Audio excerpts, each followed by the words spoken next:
guys, and welcome to my new painting tutorial.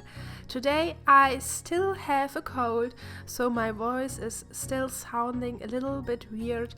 I hope you forgive me. Today I want to talk about how to paint and draw a very detailed face and what you need for it, because you can't really draw it on every paper. I tried out so many different brands of paper and of pencils, and after a while I figured out which paper was the right fit for me, especially in combination with watercolor, because I can work the best in the combination of watercolor, colored pencils and sometimes ink. And I think in this combination you get the best results when you want to paint realistically or also comic-like. So I will share with you my best tips and practices, and just to help you that you don't make the same mistakes and buy the wrong paper and then you're frustrated in the end and your drawing doesn't look like you wanted it. And I hope this video helps you just to get your painting and your drawing right from the start. But first of all, I want to talk about this piece, which I really love to paint. The title of this piece is I Don't Need No Wonderland. And I found this model, interestingly, in a shopping mall nearby. So I'm like the person who is always looking for new faces and inspirations for my artworks.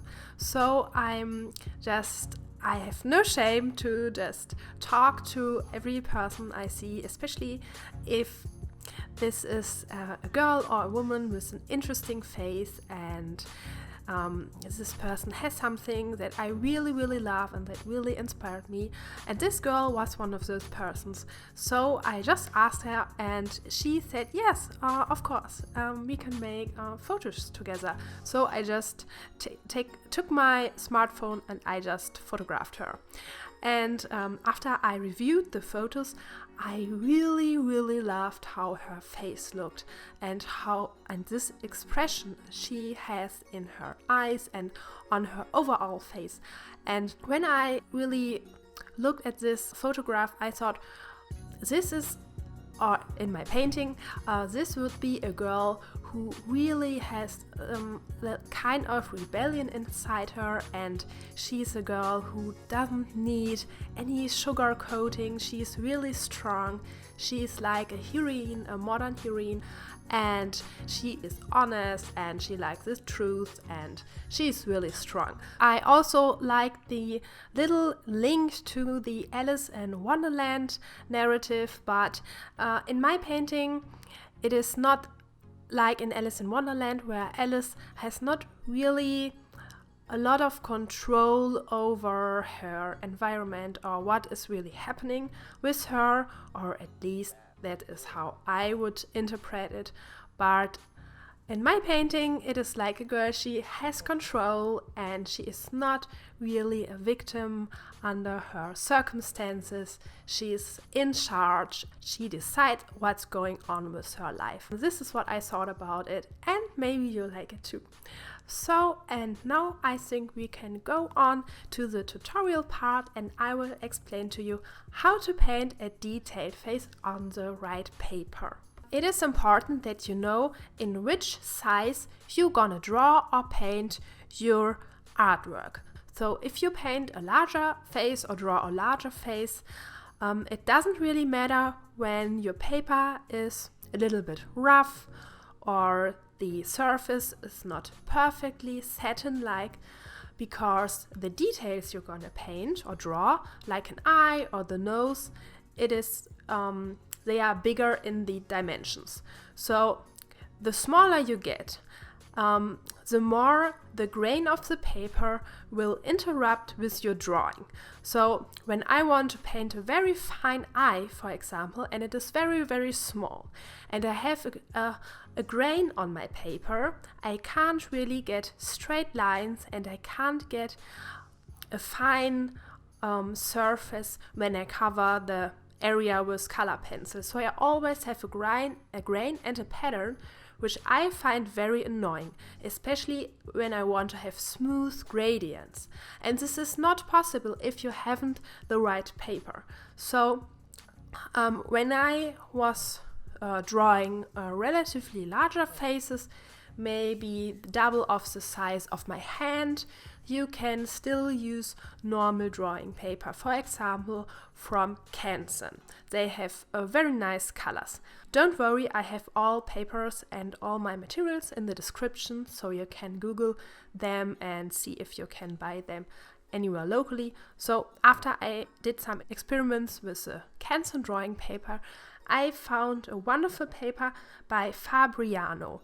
This is an Italian brand, I think, and they made wonderful watercolor and drawing paper. So the paper is optimized for very fine detailed drawings, so you can draw very small faces or even the whole figure on a relatively small area.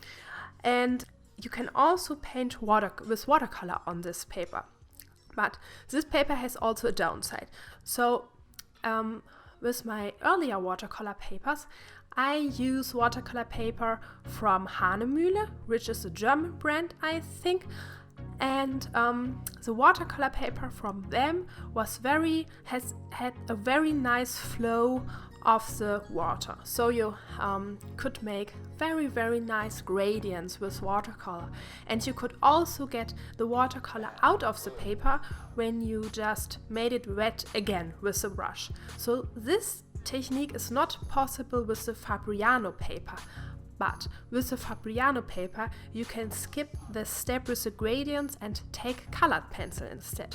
So this is a little bit difficult. It depends which technique you prefer.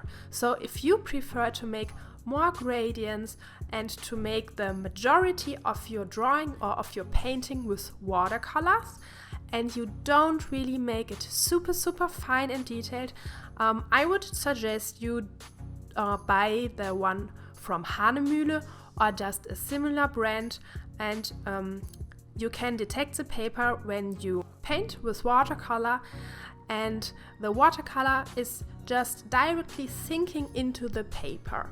On the Fabriano paper, which has a very sealed and very satin-like surface, the watercolor is not sinking in directly into the paper. It is standing on the paper and it is sinking slowly. It takes a time. And the effect is that you have sharp edges around your watercolor areas. So you don't really have the possibility to make these gradients I'm speaking of. So what I did, because I really like to draw a lot, and the majority of my watercolor paintings or the technique is that I have maybe 30% is watercolor and 70% is drawing. So I just make the basic layers in watercolor, and I really don't mind if I have those sharp edges because they give me a nice texture. But after that, I'm just I can draw with my color pencils, and I can get the best and smoothest gradients with my color pencils. So if you are the opposite and you really just need the color pencils to make little details and not really so much, and you want really the smooth gradients with the watercolor, I would really suggest that you don't use a watercolor paper with a satin surface like the Fabriano watercolor paper, because the water is standing on it and it makes those sharp edges.